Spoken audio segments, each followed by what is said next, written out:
नमस्कार मित्रांनो, मी जयकर मांडके माझ्या चॅनलवर आपल्या सगळ्यांचे स्वागत करतो. मित्रांनो, आज मी आपल्या समोर इयत्ता 9वीचं इंग्लिशचं जे पुस्तक आहे त्यातील जे दुसरं युनिट आहे त्यातली चौथी कविता 2.4 प्लीज लिसन, कृपया ऐका, ही सादर करणार आहे. याचं पेज नंबर 51, 52 अशा दोन पेजवर ही पोएम आहे.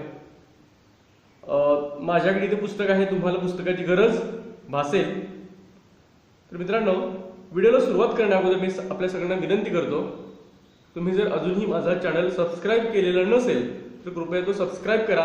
व्हिडिओच्या खाली लाल सबस्क्राईबचं बटन आहे, त्याच्यावरती क्लिक करा. ते बटन प्रेस केल्यानंतर परत एक घंटीचं बेलचं चित्र येतं, ते चित्र सुद्धा त्याच्यावरती सुद्धा प्रेस करा. ते बेलचं चिन्ह सुद्धा दाबा. म्हणजे काय होईल तर इथून पुढच्या माझ्या येणाऱ्या सगळ्या व्हिडिओची नोटिफिकेशन्स येईल. आणि तुम्हाला जर माझा व्हिडिओ आवडला तर कृपया माझ्या व्हिडिओला लाईक करा, माझा व्हिडिओ शेअर करा. चला सुरुवात करूया व्हिडिओला. वेन प्लीज लिसन, कृपया माझं ऐका. When I ask you to listen to me and you start giving me advice, ज्या वेळेला मी तुम्हाला असं सांगतो, मी तुम्हाला असं म्हणत असतो की माझं ऐका, तुम्ही काय करतात तर तुम्ही मला सल्ला द्यायला सुरुवात करता. ॲडवाइस मीन्स सल्ला देणं. You have not done what I say, आता मी जे तुम्हाला सांगितलेलं असतं ते तुम्ही केलेलं नसतं, ते तुम्ही करत नाही, ते तुम्ही केलं नाही. मी तुम्हाला सांगितलेलं होतं की माझं ऐका, तुम्ही माझं न ऐकताच उलट मलाच सल्ला द्यायला सुरुवात केली. तर असं न करता तुम्ही माझं ऐका आणि तुम्ही मी सांगितलं तुम्ही ऐकलं नाही, असं ते तुम्ही ते केलं नाही, मी जे सांगितलं ते तुम्ही केलं नाही, असं फर्स्ट स्टांजामध्ये हा जो स्पीकर आहे हा म्हणतो. When I ask you to listen to me and you begin to tell me why, ज्या वेळेला मी तुम्हाला असं सांगतोय की तुम्ही माझं ऐका आणि you begin to tell me, आणि तुम्ही मला परत सांगायला सुरुवात करता tell me why, I shouldn't feel that way, you are trampling on my feelings. Trampling म्हणजे पायदळी तुडवणे. तर बघा, तर मी ज्यावेळेला तुम्हाला सांगतो की तुम्ही माझं ऐका आणि तुम्ही माझं न ऐकता तुम्ही मलाच सांगायला सुरुवात करता, त्यावेळेला मला असं का वाटू नये की तुम्ही माझ्या भावना पायाखाली तुडवताय किंवा पायदळी तुडवताय. म्हणजे मला असं का वाटू नये की तुमच्या लेखी माझ्या भावनांना कदर नाही, किंमत नाही. मला जर मी या पद्धतीने विचार केला किंवा मी असा विचार केला तर त्यात काही चूक आहे का, त्यात काही गैर आहे का, असं हे स्पीकर समोरच्या व्यक्तीला म्हणत आहे. मला असं वाटतं की हा जो बोलणार आहे हा मुलगा असावा आणि ज्याला उद्देशून जी कविता आहे, ज्याला उद्देशून केलेली आहे ते कदाचित त्याचे वडील असावे.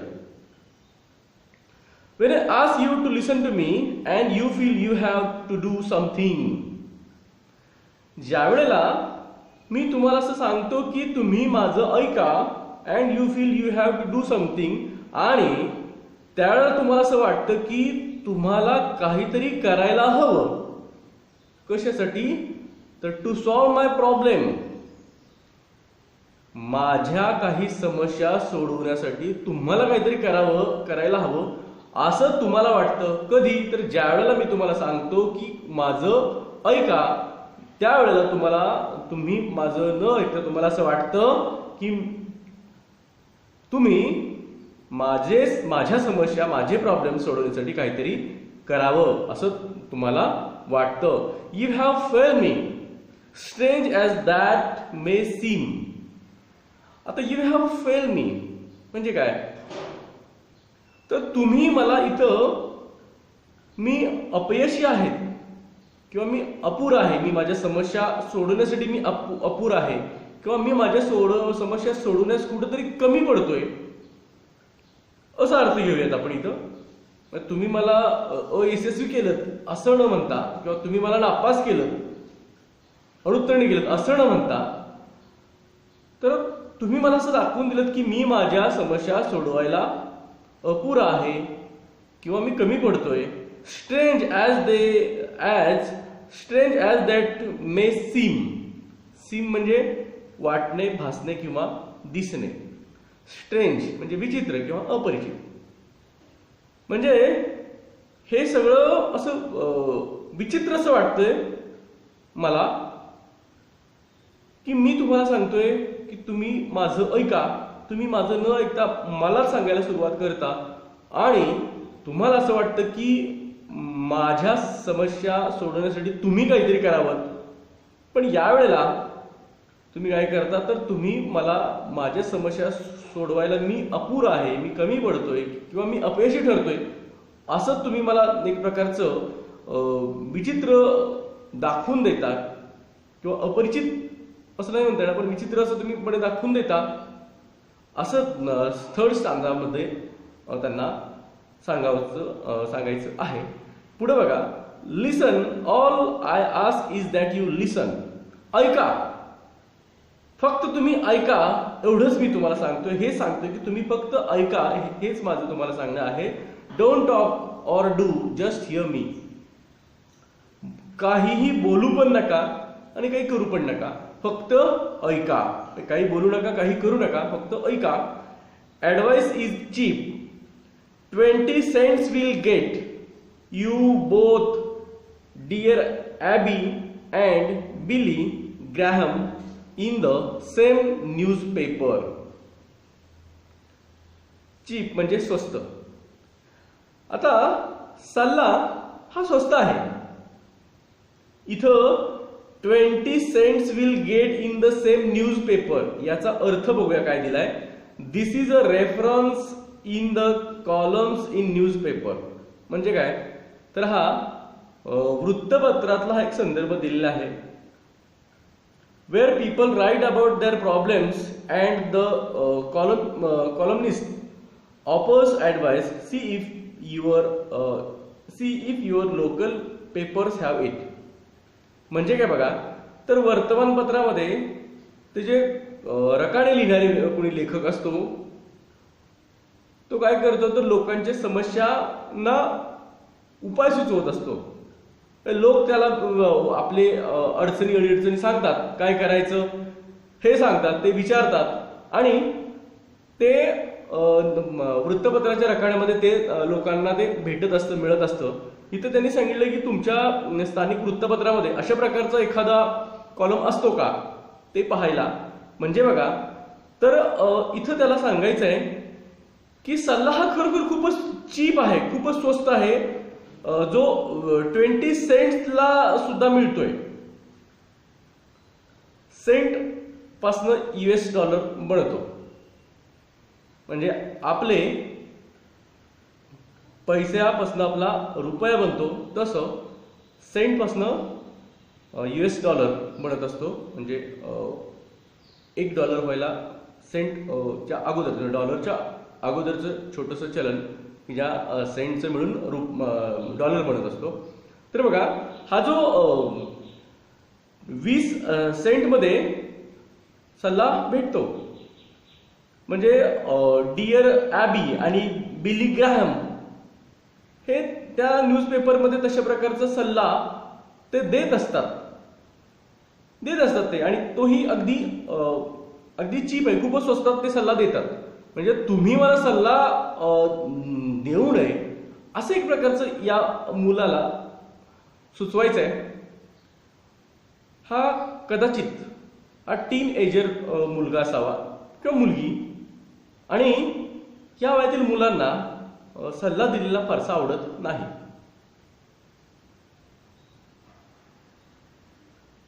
And I can do for my self, I am not helpless. त्यापुढे तो सांगतोय की I can do for my self, माझ्या अडीअडचणी ज्या काही आहेत ना त्या मी माझ्या पद्धतीने मी करू शकतो, मी त्या सॉल्व्ह करू शकतो, मी त्याचं निराकरण मी माझ्या पद्धतीनं करू शकतो. आय एम नॉट हेल्पलेस, मी असहाय्य नाहीये. असहाय्य म्हणजे माझ्याकडनं कुठलंही काम होत नाही असं मी अजिबात नाही. May be discouraged and faltering but not helpless. हा, कदाचित मी डिस्करेज झालो असेल म्हणजे निराश झालो असेल, किंवा मी माझं धैर्य खचलेलं असेल, किंवा कदाचित मी खचलेलं असेल, किंवा आणि कदाचित माझं फाल्टरिंग झालेलं असेल. म्हणजे फाल्टरिंग या शब्दाचा अर्थ अडखळणे. कदाचित मी अडखळलेला असेल, किंवा मी आणि माझं धैर्य खचलेलं असेल, मी निराश झालेला असेल कदाचित, पण मी असहाय्य मात्र अजिबात नाही, असा हा यापुढे सुचवतोय. When you do something for me that I can and need to do for my self. आता बघा, ज्या वेळेला तुम्ही माझ्यासाठी काहीतरी करता जे मी माझ्यासाठी करणं गरजेचं आहे, जे मी करू शकतो, तुम्ही माझ्यासाठी ती गोष्ट करता जी मी स्वतःसाठी करणं गरजेचं आहे, जे मी करू शकतो, अशी गोष्ट तुम्ही ज्या वेळेला करता, you contribute to my fear and inadequacy. त्यावेळेला मला असं वाटतं तुम्ही माझ्या फिअर, माझ्या भीती आणि इनएडिक्वेसी म्हणजे अपुरेपणामध्ये, माझ्या भीती आणि अपुरेपणाला तुम्ही प्रत्यक्षात हातभार लावताय, किंवा माझ्या अपुरेपणामध्ये आणि भीतीमध्ये तुम्ही योगदान देताय, तुम्ही त्याला मदत करताय किंवा सहाय्यभूत ठरताय. तुमचं हे माझ्यासाठी काहीतरी करणं म्हणजे बरोबर आहे. अशा अनेक गोष्टी असतात की ज्या आपण स्वतःच कराव्या लागतात. आपलं जीवन हे एक प्रकारचं युद्ध आहे आणि हे ज्यानं त्यानं स्वतःसाठीच ते लढायचं असतं आणि स्वतःच जिंकायचं असतं. तसं तुम्ही एक प्रकारे मला म्हणजे याला असं सुचवायचं की तुम्ही मला अगदी तयार होऊ देत नाही समस्या सोडवण्यासाठी. आजकाल आपण बघतो बघा, बऱ्याचदा म्हणजे शाळांच्या बाहेर प्रायमरी स्कूल जर असेल तर त्या गेटमधून पालकांना जर अलाउ केलं जात असेल तर त्या अगदी 4थी पर्यंतच्या मुलांच्या जे पालक असतात ते अक्षरशः त्याची दप्तर त्या मुलाच्या बेंचपर्यंत नेऊन देतात. ही खरोखर खूपच विचित्र गोष्ट आहे. त्या मुलाला तयार करणार कमीत कमी गेटपासून पुढं त्यानं ते आत वर्गात जाईपर्यंत ते पुस्तक दप्तर त्याने स्वतः न्यायला हवीत. आपण तेवढं तरी त्याला सक्षम बनवायला हवं. नेमकं हेच यांना इथं सुचवायचं आहे की आपण आपल्या या मुलांना आपण पालक बऱ्याचदा एक प्रकारचं अप्रत्यक्षपणे त्यांना असमर्थ बनवत असतात एखादी गोष्ट न करायला. म्हणजे तू राहू दे, तुझ्याऐवजी मी करतो. बऱ्याचदा प्रोजेक्टचे पालक करत असतात, बऱ्याचदा मोस्टली प्रोजेक्टचे पालक करत असतात. त्यांचा इंटरेस्ट त्याच्यामध्ये खूप जास्ती असतो. शहरांमध्ये हे प्रकार खूप जास्ती घडत असतात.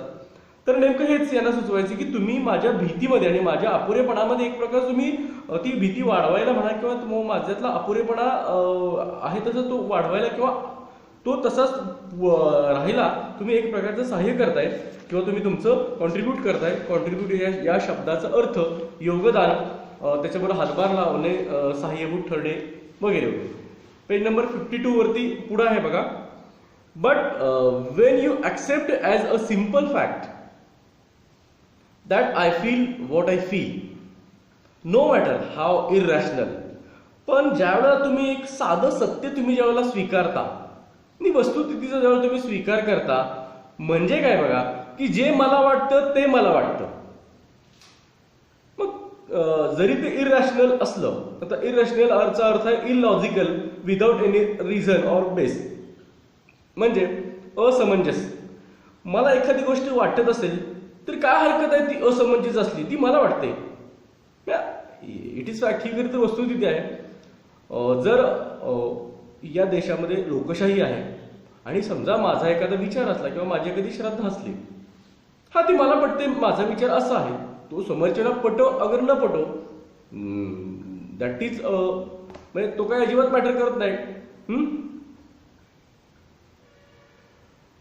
त्यामुळं काहीच हरकत नाही की तू तुम्हाला नाही पटला तरी सुद्धा काही हरकत नाही.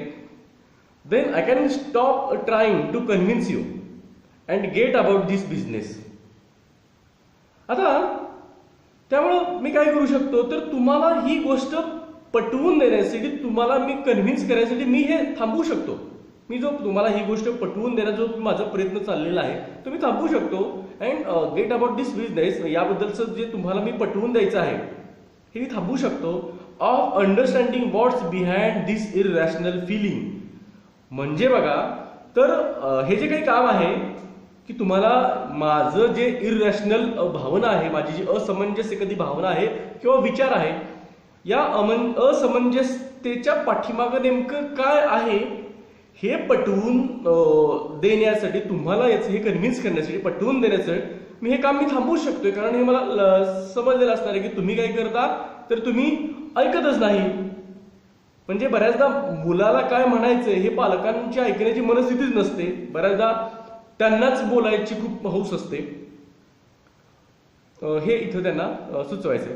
पुढे बघूयात. And when that's clear the answers are obvious and I don't need advice. आणि ही गोष्ट अगदीच क्लिअर आहे, स्पष्ट आहे. The answers are obvious and I don't need advice. आणि याचं उत्तर असं आहे, अगदी सुस्पष्ट आहे. याचं उत्तर सुद्धा अगदी स्पष्ट आहे. ते म्हणजे काय? I don't need advice. मला सल्ल्याची गरज नाही. तुम्ही फक्त ऐका. मला माझ्या भावना, माझे विचार काय, माझ्या मनाला जे काही वाटते ते फक्त ऐका, असं तो सांगतोय. Irrational feelings make sense when we understand what's behind them.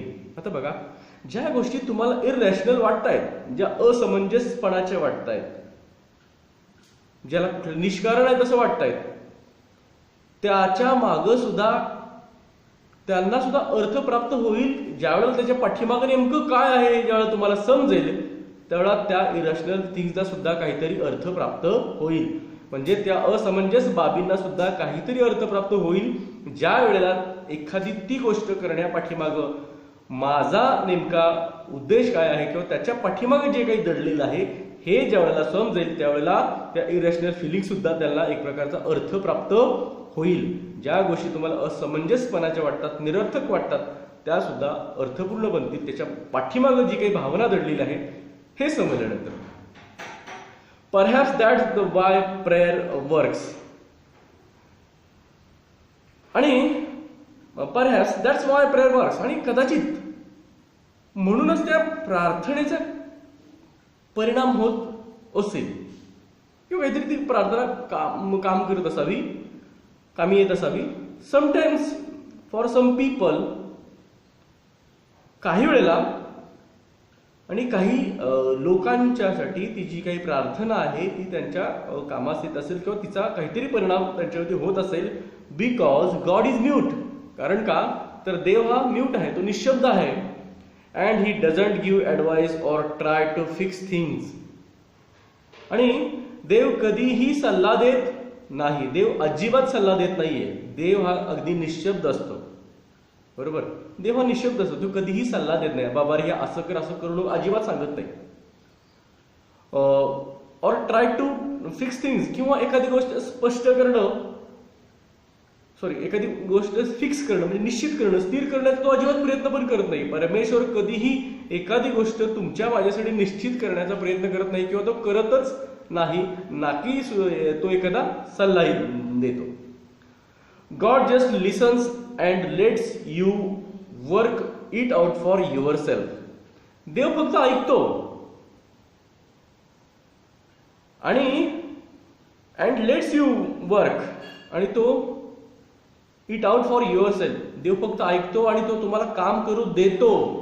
कुणासाठी? तर तुमच्यासाठी, तुमच्या स्वतःसाठी परमेश्वर तुम्हाला काम करू देतो. तो फक्त ऐकतो तुमचं, तो तुम्हाला काही सल्ला देत नाही, काहीच देत नाही. So please listen and just hear me. तर म्हणून कृपया ऐका, माझं म्हणणं काय आहे ते ऐका, मला काय सांगायचे ते ऐका. And if you want to talk, wait a minute. And if you want to talk, आणि जर तुम्हाला बोलायचं असेल, वेट अ मिनिट, एक मिनिट थांबा. जर तुम्हाला बोलायचं आहे की नाही तर 1 मिनिट थांबा. For your turn and I will listen to you. तुमचा टर्न म्हणजे तुमची पाळी, बोलण्याची पाळी ज्यावेळेला तुमची येईल की नाही, तुमचा टर्न येईल की नाही, त्यावेळेला तुम्ही बोला आणि मी काय करेन तर and I will listen to you. म्हणजे ज्या वेळेला मला सांगायचं आहे त्यावेळेला तुम्ही ऐका, आणि ज्या वेळेला तुमच्यावरती बोलण्याची बारी येईल किंवा पाळी येईल तुमच्यावरती, त्यावेळेला तुम्ही बोला. तुमचा जेवढा बोलण्याचा टर्न येईल त्यावेळेला तुम्ही बोला, आणि मी काय करेन तर मी त्यावेळेला ऐकेन. तर याचे ऑथर आहेत ते अननोन आहेत.